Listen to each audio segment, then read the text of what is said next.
several things, including because you talked about the vision, Yes. the goal that Singapore set for themselves, and That's how it. everybody keyed into it. How should we approach ours here? Do we have to legislate upon that, as some say they suggest that we should, in terms of those visions and goals, that whichever government comes in, stick with this vision? I don't think legislation is what will do it here. I think the political parties, number one, needs to be better educated to understand that seeking for a political office is not a transaction. It's a transformational process. It's not coming for what I can get. It is actually an opportunity to come and build. If we train them, for example, I had the privilege of meeting a minister from Mozambique, and they told me that before you can run for a political office in Mozambique, you must go through their leadership institute, where you are trained to understand the implications of the responsibilities. But we don't do it. Nigeria, I'm sorry to say, an average politician is not necessarily thinking about coming to build. Of course, they're coming to do some projects, but in terms of continuity, it's something that, so I think we need to train our political leaders. You know what's so sad? Many nations in America, in Europe, have special leadership schools where they train all their leaders.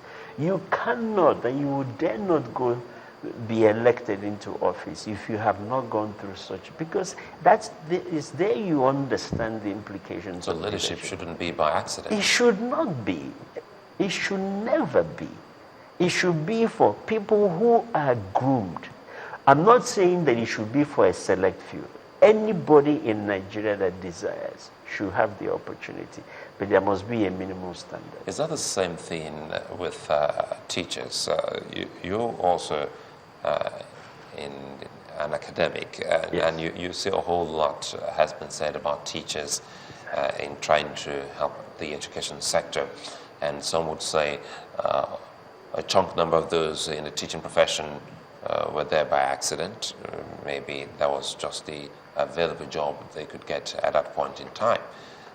In helping out through those who are in the teaching profession, how can we make it more exciting to the extent that at the end of the day, the product we get from the passage of those students through the teachers is something that the nation will be so proud of? I don't know if you listened to Dr. Victor Ko from Singapore yesterday. He said that in Singapore, you will not be allowed to teach if you don't have honors. So minimal requirement for teachers in Singapore is you must pass with honors. Secondly, they paid them equivalent to private sector, so they are paid very well. So with those two standards, you're going to attract the best, and of course, it will impact the quality of your education. You see, the problem here, even as Dr. Ezekusi said, is issue of politicizing the education sector. Yes. So how can politics be de-emphasized so that education can be focused on? Well, we can only do that when we get our politicians to understand the long-term implication of not have quality education sector. If we do that, then they will know that to play politics with the education sector is to play with your future. It is to play with the life of the children that will man the nation long after you're gone. A sociologist made a statement one time that attracted my attention. He said that every generation or every nation is one generation away from anarchy. And why? He says, when you fail to harvest a group of young people, a generation of young people, and channel their energy towards the national vision, says they will turn that energy against the society.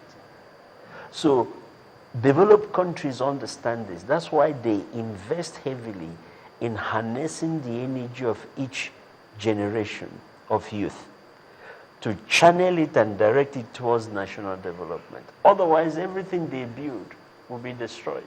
So in other words, there's always this energy there. Whether we like it or not, it must be used positively or negatively. That's it. So the onus is on us to drive it in the positive direction. And that's what a wise generation does. A wise generation makes sure that you don't hand over to a weaker generation. You hand over to people who are stronger than you. And that's what our national anthem says. The second stanza says, O God of creation, direct our noble cause. Guide our leaders right. Why? That they may do the right thing. He said, and help our youth to know the truth, in love and honesty to grow. So they should grow in honesty. They should grow in justice. You know, wherever a generation stops, the next generation should take it even higher, that they may now attain great lofty heights. It's there in our national anthem. We're supposed to train the next generation to be stronger and far better than us. No, Prof, we don't even think deeper on these words, on these lines. Yes. They're just mere words to a lot of Nigerians. In any case, we've seen some in leadership position who can't even remember some of those words in the anthem. But I'm still bothered about one other area that was touched on yesterday, Yes, sir. the early childhood education. You know,